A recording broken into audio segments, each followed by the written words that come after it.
నీ పేరు రా దినేష్. నీ పేరు నీ పేరు నీ పేరు అనుష. నీ పేరు ఏం చదువుతున్నావు నువ్వు? నువ్వురా వెళ్ళాలా ఇంకా స్కూల్కి? నర్సరీ. నువ్వు?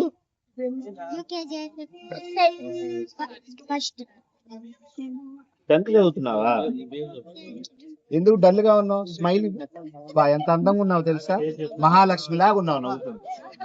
రోజు పొద్దున్నే లెగవంగా ఏం చేస్తారు మీరు? రేపటి నుంచి రోజు పొద్దున్నే లెగవంగా పిల్లలు చేయవలసిన పని ఏంటో తెలుసా? మనకి బాగా చదువు రావాలన్నా, మనకి స్కూల్లో మంచి గుర్తింపు రావాలన్నా ఉదయాన్నే లెగవంగానే మాతృదేవో భవ పితృదేవో భవ, తల్లిదండ్రులకి నమస్కారం చేయాలి. ఏం చేయాలా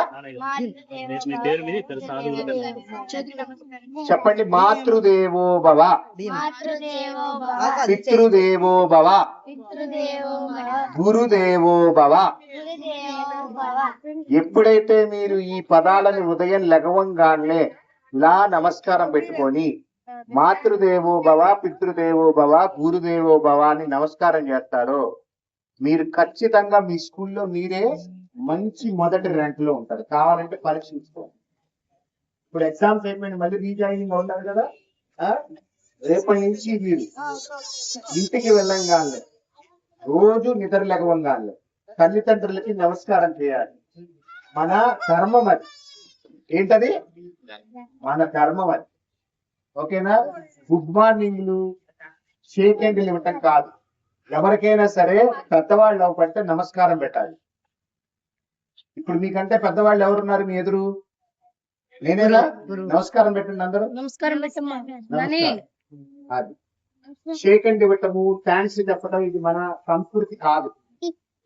పెద్దవాళ్ళు ఎవరో పడినా మీరు ఒకరి దగ్గర నుంచి సహాయం పొందినా వాళ్ళకి నమస్కారంతోనే వాళ్ళకి కృతజ్ఞత తెలియచేయాలి. ఓకేనా? అందరు జై శ్రీరామ్ చెప్తారా? గట్టిగా చెప్పాలి. జై శ్రీరామ్, జై శ్రీరామ్, జై శ్రీరామ్, జై శ్రీరామ్, జై శ్రీరామ్, జై శ్రీరామ్.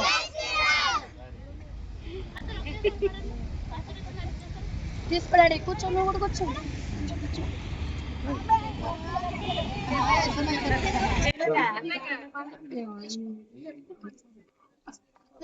నుంచి నిద్ర లెగవంగానే తల్లిదండ్రులకి నమస్కారం చేయండి. స్కూల్కి వెళ్ళేటప్పుడు అమ్మ పాదాలకి నమస్కారం చేసి వెళ్ళండి. నేను చెప్పినట్టు మీరు ఒక 10 రోజులు చేసి చూడండి. 12వ రోజు మీకు మీ స్కూల్లో ఒక ప్రత్యేకమైన గుర్తింపు వచ్చింది.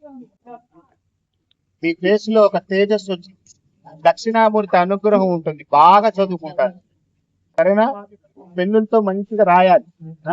మీరు ఎప్పుడు అరుణాచలం వచ్చినా పెన్నులు తీసుకొని వెళ్ళండి. ఇక్కడికి రండి, పీఠం దగ్గరికి. పిల్లల వరకు, చదువుకునే పిల్లల వరకు పెన్నులు ఇస్తారు. సరేనా? పట్టుకోండి. నమస్కారం గురువు గారు. అది నీకు 2 పెన్నులు ఇస్తా. బాగా చదవాలి, మంచిగా చదవాలి, మంచి ఉద్యోగం చేయాలి.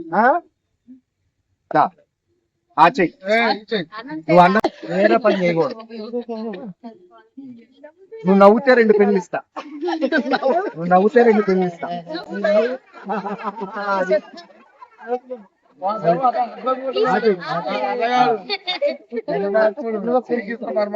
నువ్వు కూడా నవ్వాలా. ఎప్పుడు నవ్వుతానే ఉండాలి. నవ్వుతే ఎంత మహాలక్ష్మి లాగా ఉన్నావు తెలుసా? తల్లుగుండద్దు. అదిగో బాగా చదువు.